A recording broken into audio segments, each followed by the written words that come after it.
Well, all right, everybody. I want to welcome you today to the Pastor's Bible Study. And we're going to get rolling here. I want to thank you for coming. Those of you that are in the room, we're glad you're here. Those of you that are online, we want to welcome you also. Glad you're a part of our study today. And today we're continuing our treatment of Father Abraham's journey of faith. So you have an outline there on the tables. You can grab those. Those of you that are online, we will make those available for you as well. You can always go to thesacramentaljourney.org. They'll be on there eventually. First 2 points on your outline have been there every time in this study because we are looking at Abraham's journey of faith, and that's going to take the redemptive history begins in Genesis 12, and it just coincides with the journey of Abraham. And just a reminder that Abraham's journey takes up these sections of material in the Scripture from Genesis 11 to Genesis 25. And it is a faith journey for Abraham, stewarding this promise that God gave him.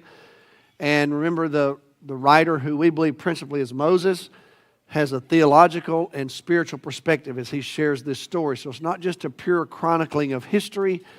It's actually it represents a providential view of history, that God is at work, and then it communicates things from a spiritual theological perspective. That's the lens through which these stories are told. So with that said, let's look at where we are in Genesis 16. The first 6 verses, I would call this Sarah's plot. Okay?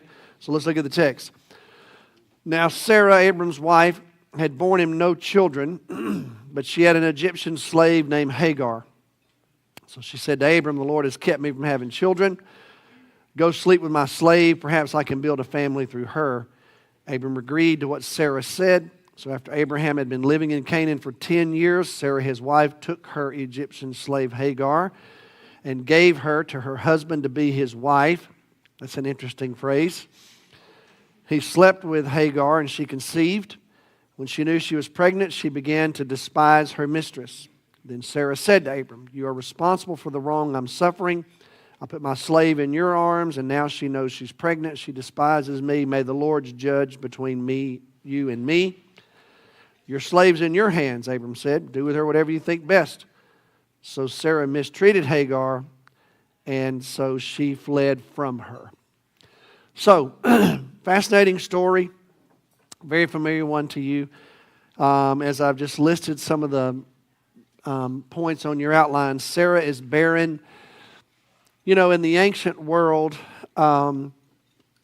there was not the understanding of biology that we have in our world today. And so the typical idea was that the husband, when he impregnated a wife, he basically was planting the seed of the baby in the wife, and she was there just to incubate the child. There was not an understanding that there was anything necessary that she contributed to this, if this makes sense. So if she wasn't able to do that, there was something wrong with her. And typically it was viewed as some kind of curse if you were a pagan from the gods.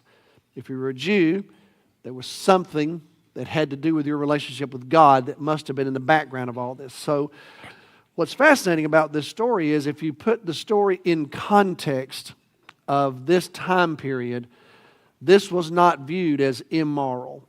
So I want to make sure we all understand that. We have so much evidence. There are numerous documents and codes that existed in the ancient world that basically outlined this very practice. And the idea was, if the desire was to have offspring and progeny, and that was not available through your wife, it was allowable to have this other person who could have your child, and it would still be your child. Sometimes that person was called a concubine. Sometimes the person was called a slave. Very rarely was that person ever called a wife. That was highly unusual.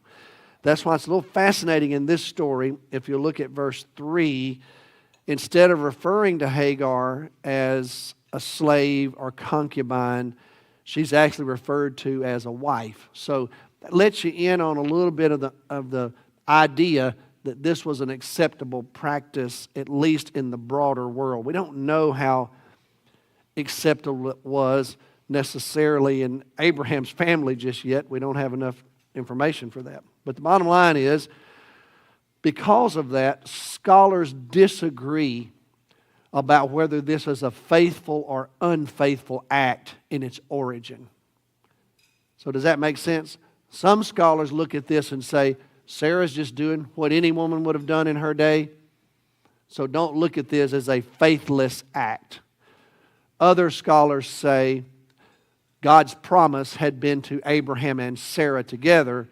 This is a faithless act. Does that make sense? Some scholars say, no, you can't really judge her too harshly here because this was something that women did and people just saw as a common practice. So there's a little bit of debate about it all. But regardless, the idea that there's something being withheld from Sarah, the way the Hebrew puts it, it says the Lord has restrained her from having a child. So, however you view it all, the bottom line is Sarah does take matters into her own hands. Now, they've been in Canaan for 10 years. So she's been patient, okay? And along with her husband, Abram.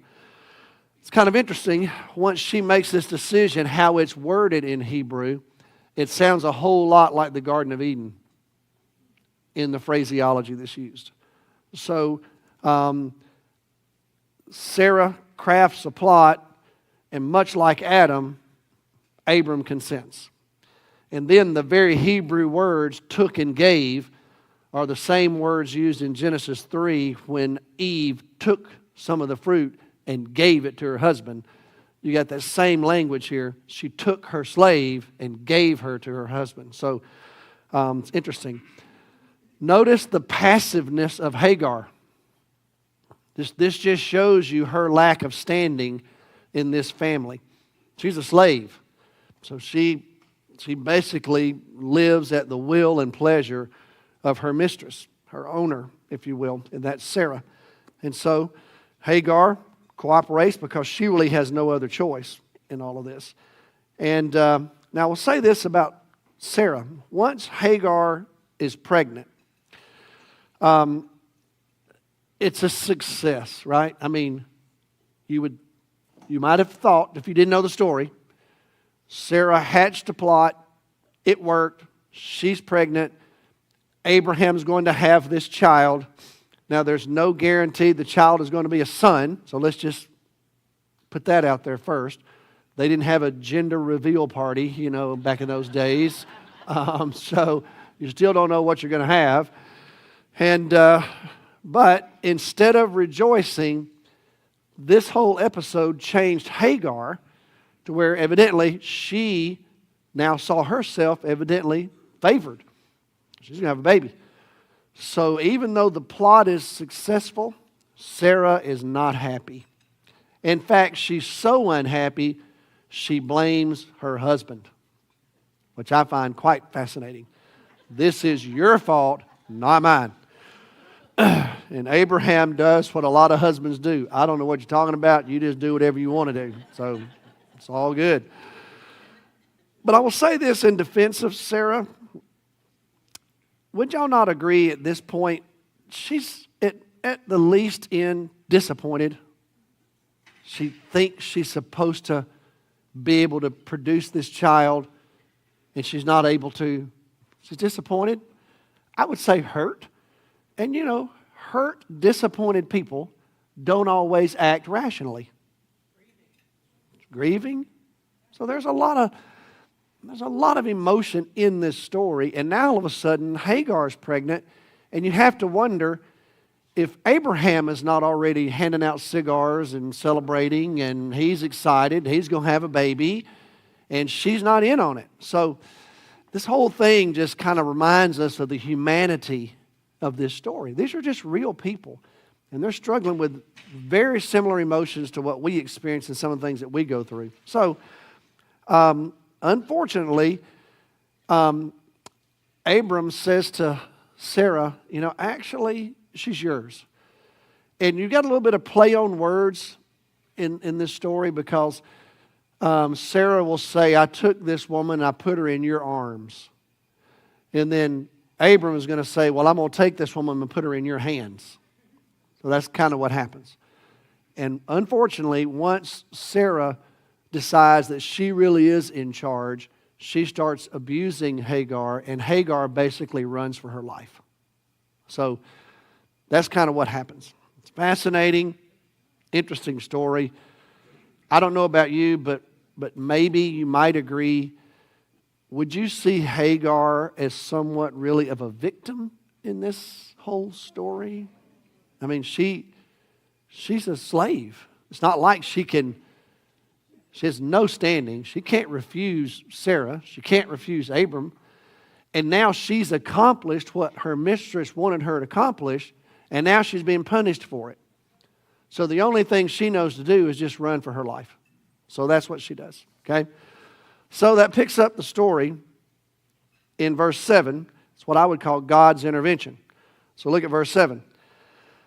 The angel of the Lord found Hagar near a spring in the desert. It was a spring that is beside the road to Shur. This is the way to Egypt. It's in the very north end of Sinai, the very southern end of Canaan. And he said, Hagar, slave of Sarah, where have you come from and where are you going? I'm running away from my mistress Sarah, she answered. And then the angel of the Lord told her, go back to your mistress and submit to her. The angel added, I will increase your descendants so much they will be too numerous to count. The angel of the Lord also said to her, you're now pregnant and you'll give birth to a son and you shall name him Ishmael, for the Lord has heard of your misery. Now, he'll be a wild donkey of a man. His hand will be against everyone, and everyone's hand will be against him. And he will live in hostility toward all his brothers. So she gave this name to the Lord who spoke to her. You are the God who sees me, El Roi. For she said, I have now seen the one who sees me. That is why the well was called Beer Lahai Roi. It is still there. So when Moses writes this, Moses says, some of you who will read this, you know where this is, between Kadesh and Bered. So Hagar bore Abram a son, and Abram gave the name Ishmael to the son she had born. And Abram was 86 years old when Hagar, in the Hebrew text, says, bore Abram Ishmael. Okay? So, really fascinating turn of events here. One that has caused scholars and theologians to question ever since it happened. So what do we see? Well, the journey of faith, here's what I would say. The promise Hagar decides to flee toward Egypt. And so now you've got this really interesting dynamic. One commentator, Kenneth Matthews, he says, Hagar is fertile and she's in the barren desert, and Sarah is barren and she's in the fertile home of Abraham's family. So you've got quite a contrast of barrenness and fertility being lived out in the lives of these two women.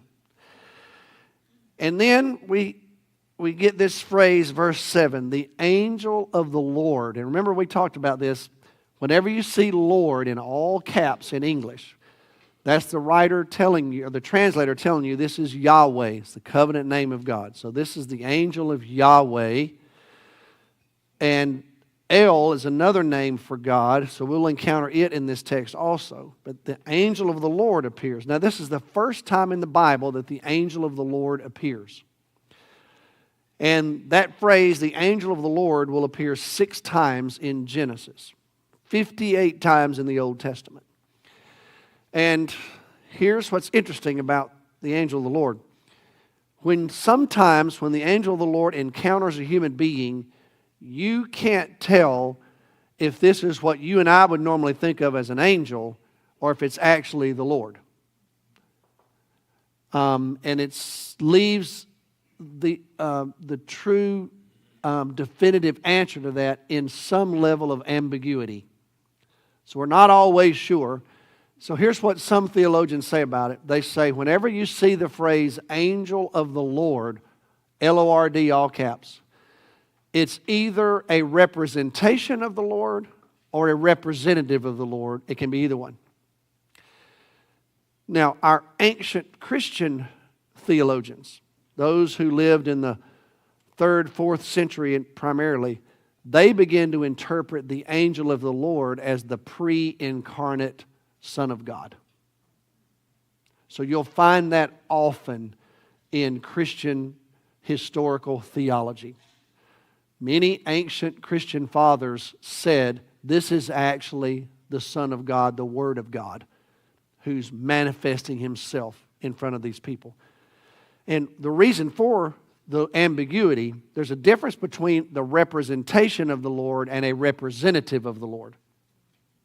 Does that make sense? A representation of the Lord it's just a manifestation of God's presence. A representative would be more like what you and I would think of when we hear the word angel. Okay. The reason it's a little dicey is if you look back at this text, verse 7, the angel of the Lord found Hagar and basically said, I know who you are. You're Hagar. You're Sarah's servant. Where have you come from and where are you going? Well, the answer, the presence of God's already answered the question. I know who you are, I know where you've come from. So where are you going? But then notice the text in verse 10. The angel says, I will increase your descendants. Who does that sound like? That's God talking. That's not an angel message. That's God. So that's why it's a little ambiguous when you have the angel of the Lord. Is it really the manifestation or representation of God? We're not really sure. It seems like in this encounter, it's a representation of God Himself. This is God speaking. That's certainly how Hagar is going to interpret it. Okay? So what is God's direction to Hagar? Go back home. Now, Hagar, where did we encounter Hagar? Well, this is the first time she appears. Was she a gift of Pharaoh's?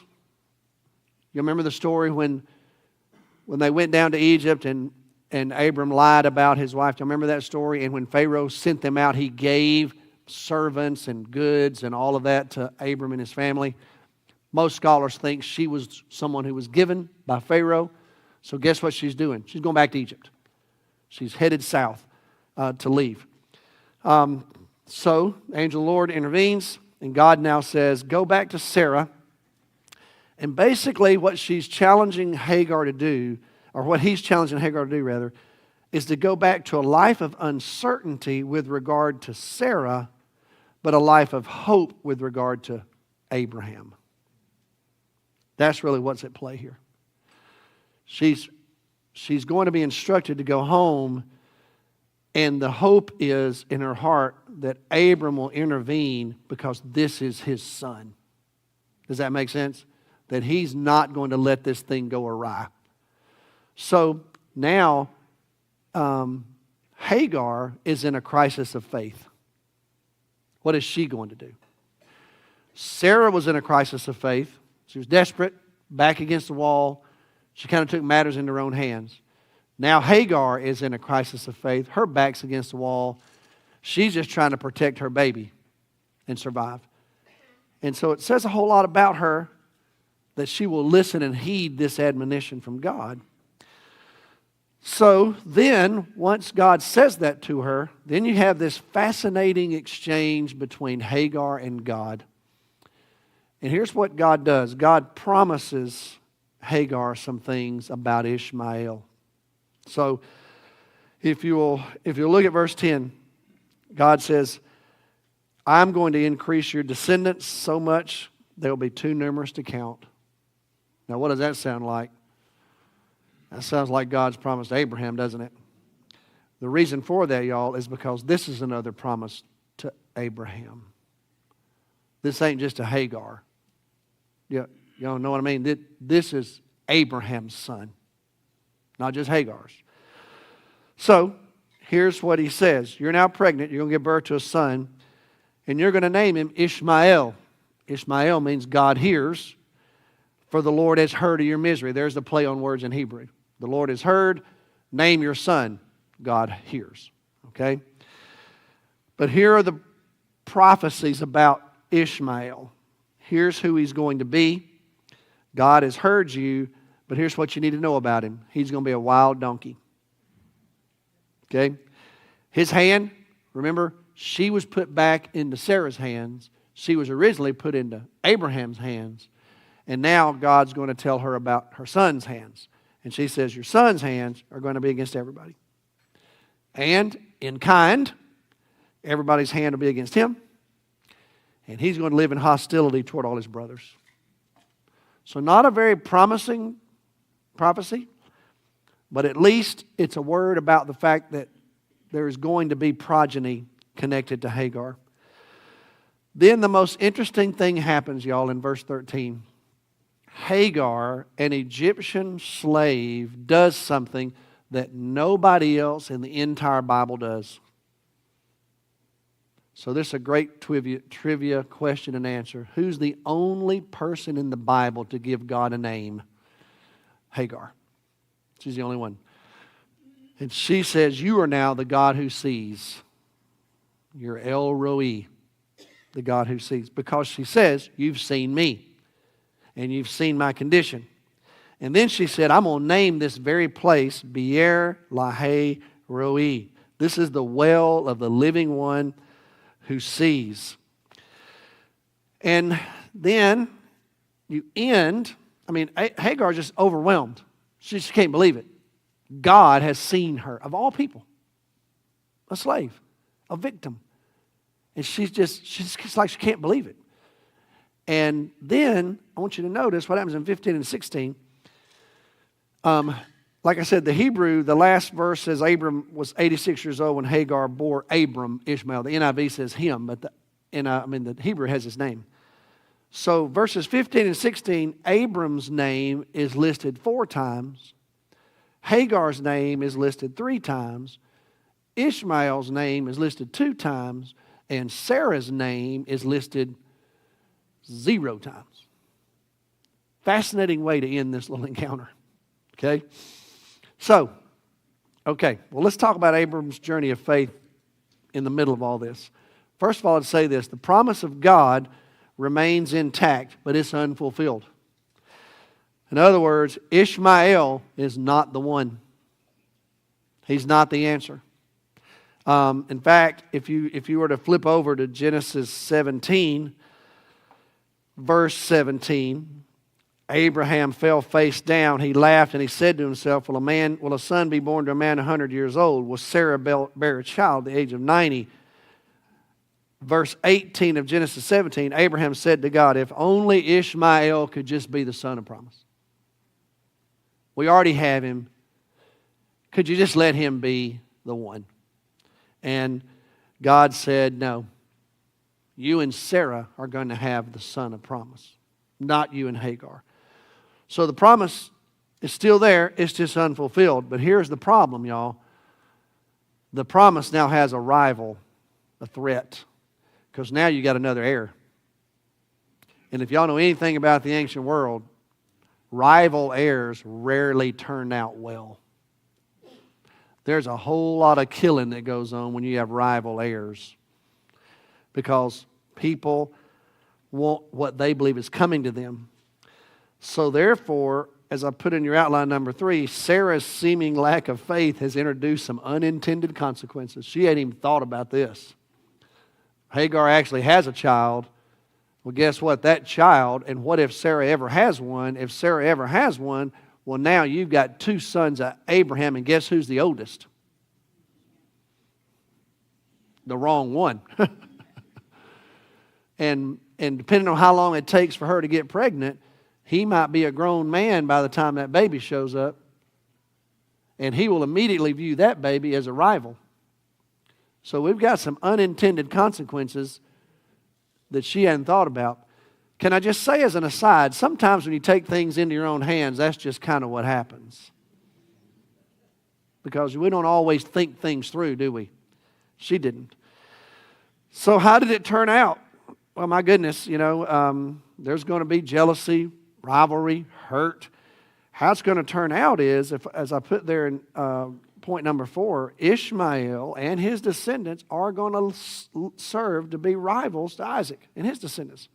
As a matter of fact, if you were to flip over to Genesis 25, we're going to go through all this in order, but just for you to see, Genesis 25, verse 18, Moses gives us an account of Ishmael's kids. And you get to verse 18, he says, and they lived in hostility toward all the tribes related to them. So God told Hagar, this is going to be a troubling relationship. And sure enough, that's how it turned out. They were hostile toward each other and all who lived around them. Here's what's fascinating. As you get further into the story, Isaac is actually going to spend some time at Beer Lahai Roi, the very place that was dedicated by Hagar because of the intervention in the story of Ishmael. Isaac's actually going to spend some time living there. So it's kind of a fascinating turn of events as this thing plays out. Now, you probably wouldn't be surprised that this story will be woven into the imagination of theologians now for centuries. So we shouldn't be shocked that even the Apostle Paul is going to talk about this story in Galatians 4. Paul is going to talk about the children of Hagar and the children of Sarah. And he's going to draw a distinction between them, and he's going to connect them to our understanding of the difference between the faith and the law, between living out obedience to God and doing things that you think you can do for yourself without God's intervention. So the theological development of Paul is actually going to be influenced by this very story. But from a historical perspective, this is where it really becomes challenging. It's challenging enough in this story. Hagar is mentioned numerous times in the Old Testament, and then eventually, numerous times in Genesis, eventually in the New Testament. Ishmael's name will show up here and there. But you and I now live in 2023. Ishmael, today, is now the son of promise in the theology of Islam. So Muhammad, who's going to be writing in the 7th century, is going to point to this story, and he's going to tell the story very differently. In fact, in the Quran, the story will be told that Abraham and Hagar and Ishmael actually go to Mecca, and it becomes the holy city. And so Ishmael is going to be written into this story and become a part of the theological development of Islam. And so if you were to ask a Muslim scholar, when Abraham's faith was tested by God and he was called upon to sacrifice his son, even though his name is not used in that story in the Quran, the understanding among most Quranic teachers is that was Ishmael and not Isaac. Because Ishmael is now going to become the son of promise in the theological development of Islam. Not only that, most Arabs would view Ishmael as their father in terms of progeny, and Muhammad would be viewed as a descendant of Ishmael. And so if you fast forward this thing from all this when it happened in the ancient world, and you ask the question, have the children of Ishmael lived in hostility towards the children of Isaac? Well, that is an easy answer. Yes. For centuries. As a matter of fact, it's still being lived out today. And so, trace all this back to this little couple trying to steward a promise live faithfully to what God's told them is going to happen to them. And along the way, both of them are going to make mistakes. They're going to have examples of failure. And the implications sometimes of those kinds of failures will have ramifications that nobody could have understood when they occurred. But we can trace that back to this particular story. Leads to a lot of questions that I don't have answers to. Why did God go find Hagar and bless her? What a great question. Cindy and I have talked about that 1,000 times. My short answer, I have no idea. He just did. Here's what I would say, though. Regardless of how it all turned out, God's hand was on Abraham, and this boy is Abraham's boy. So whether I understand it or not, there's a sense of the blessing of God that was placed in Abraham's life that even somehow filtered to this son, even though he's not the son of promise. And that's the best thing I can come up with. But it has lived out in such a way on the world stage that not only has it fulfilled the prophecy that God gave to Hagar, it has continued to impact world events even all the way to the 21st century. It's amazing, isn't it? So, all right, I'm going to stop right there. Online folks, thank you for joining us, and looking forward to seeing you next time.